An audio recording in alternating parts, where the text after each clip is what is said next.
So the singer we all know as R. Kelly is in trouble.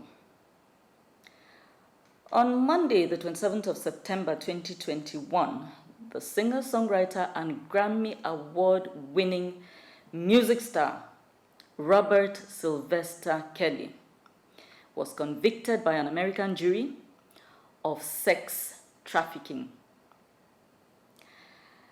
The 54-year-old was convicted on all 9 charges. And here again, we find yet another very great man being pulled down by a simple lack of sexual self-discipline. You see, this story broke on Monday. That was a couple of days ago. And I immediately went to social media to get a feel of what people were thinking, just take the pulse of the masses, so to speak. And it's really some of these things can be quite amusing because while the black community, while the blacks in America really feel that had R. Kelly been molesting white women, he would have met his Waterloo much faster than he did. Here in Nigeria, people are speculating, talking about racism, talking about how white people don't like black people, and, insinuating, essentially, that it's a white versus black kind of thing, and the system has decided to take R. Kelly down. I disagree with my whole spirit and soul, and let me explain why.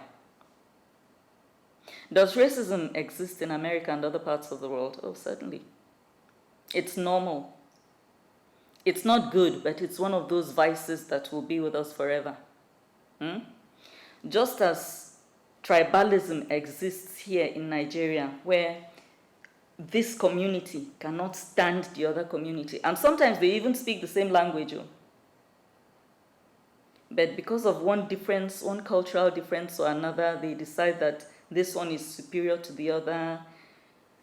Nowadays we're so entrenched and invested in ethnic hate that I think the average Nigerian will understand what racism is and understand why it's not going anywhere. It's because of human nature. It's because of how we are as human beings at all. So I admit that racism exists. Is R. Kelly in trouble today because of the color of his skin or the texture of his hair? No. This has been a long time coming. For those of us who are R. Kelly contemporaries, well, we're not really peers, but R. Kelly, he was a star when I was a young person, like a star in the real sense of the word star. He was the king of R&B. Tall guy, 6'1", fine boy, see money, see talent. And of course, that tends to come with a bit of clout, significant clout, at least in the entertainment industry. And in the entertainment capital of the world, the United States. In fact, till date, his songs are some of the biggest R&B hits ever. R. Kelly destroyed himself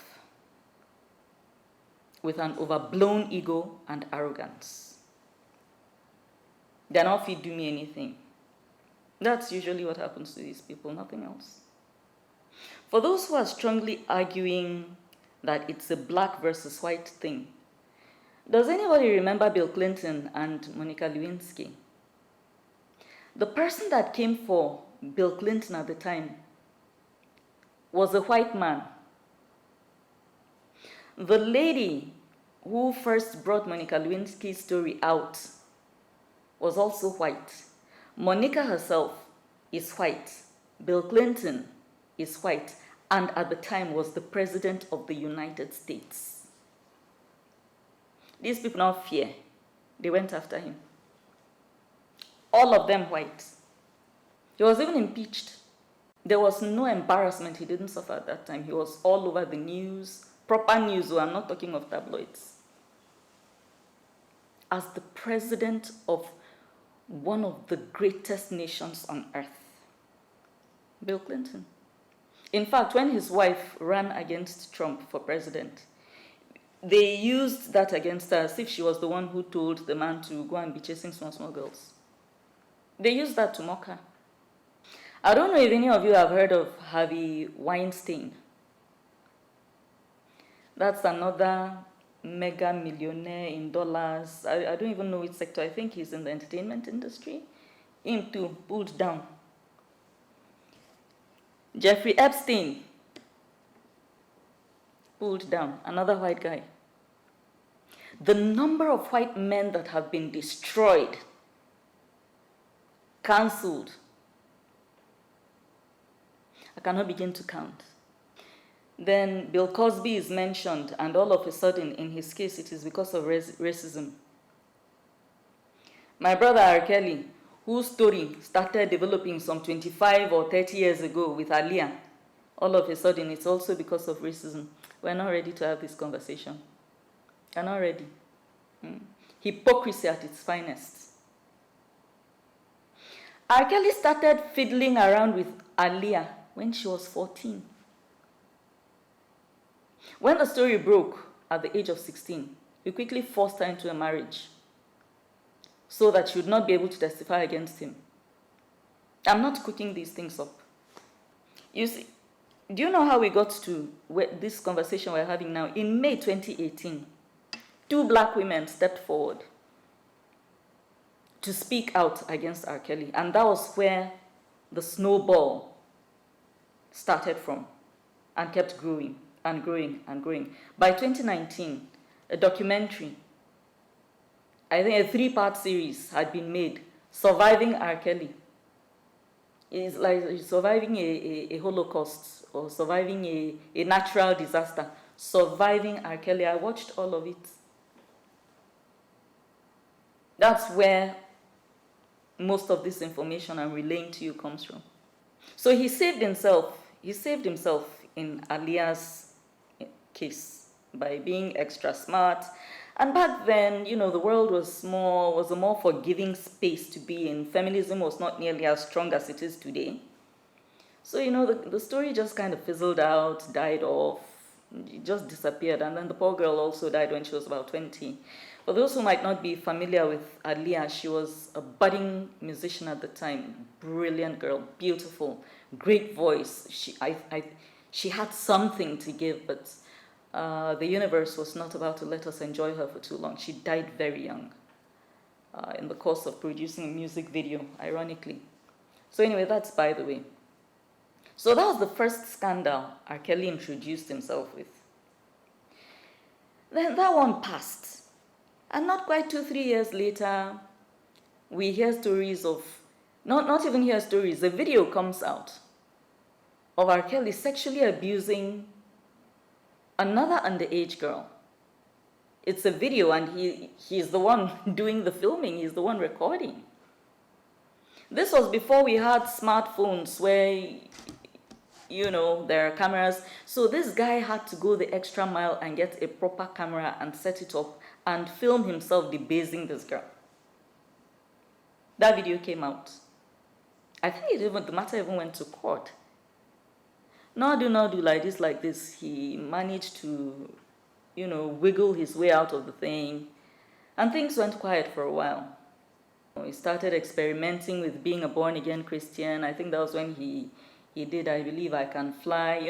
Every time he has any of these major scandals, subsequently he will do a song that leans toward gospel and things like that. And people will forgive him because, he has this beautiful voice and we love his music anyway.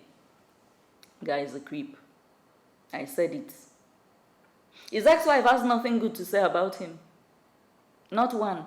People will say, sour grapes. If she's not his wife anymore, why would you expect her to? There are people who go their separate ways on good terms.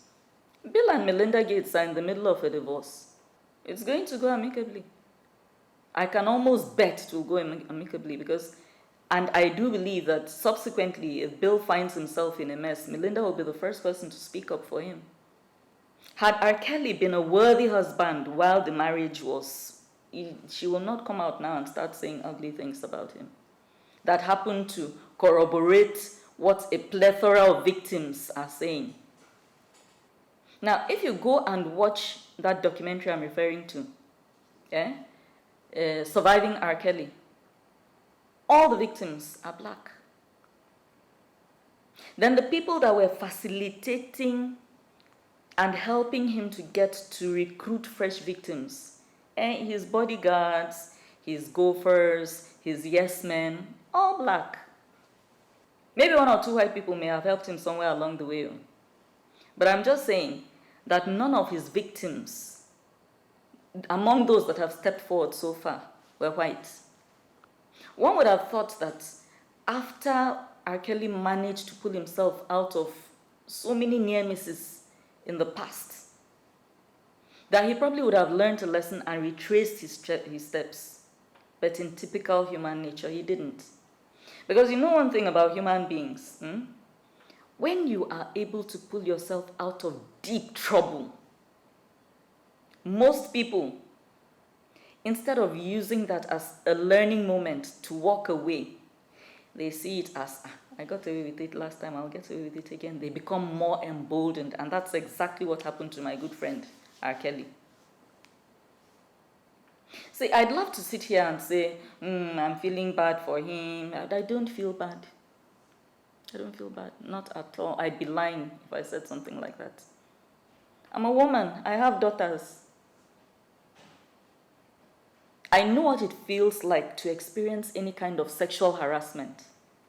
Because as a woman that interacts with the larger society, I don't think there is any woman who has lived up to the age of 30 or 40 and will tell you that she has never experienced any form of sexual harassment. It's practically impossible. Then you find people like R. Kelly,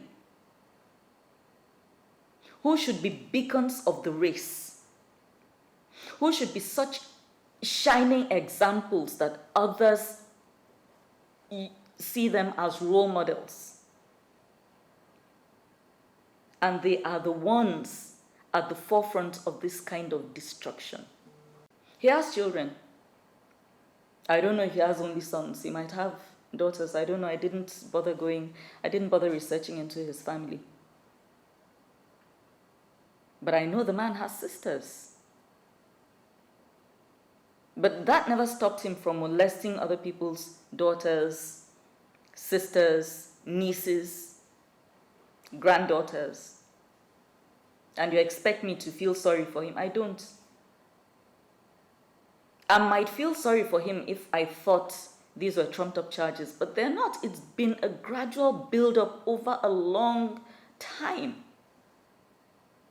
When you're a music star, there are women who have come of age, lined up, those ones that have no sense of direction in their life, lined up and waiting to provide any carnal service you want for free. Nobody will talk to you if you people get about your business. You're all adults. You're all going to do what you want to do with your life. But those ones were not attractive to R. Kelly. R. Kelly prefers, average girls who are underaged, probably still very innocent, because those are the ones that he can really use his star power to intimidate and subjugate. Which other gate can I use now, Seth? Then you say I should feel sorry for him. Bill Cosby. His own karma came for him in old age with gray hair everywhere. That one too, people say I should give him the benefit of the doubt. It's white people that hate him. For his own, the guy was an equal opportunities offender, I know Sendo, keep the particular kind. His own white women, Chinese, and now send, now all join. But you know what? These women who were his accusers did not know each other. It's not like it was a group of friends, and it's not like it was 2 or 3 women.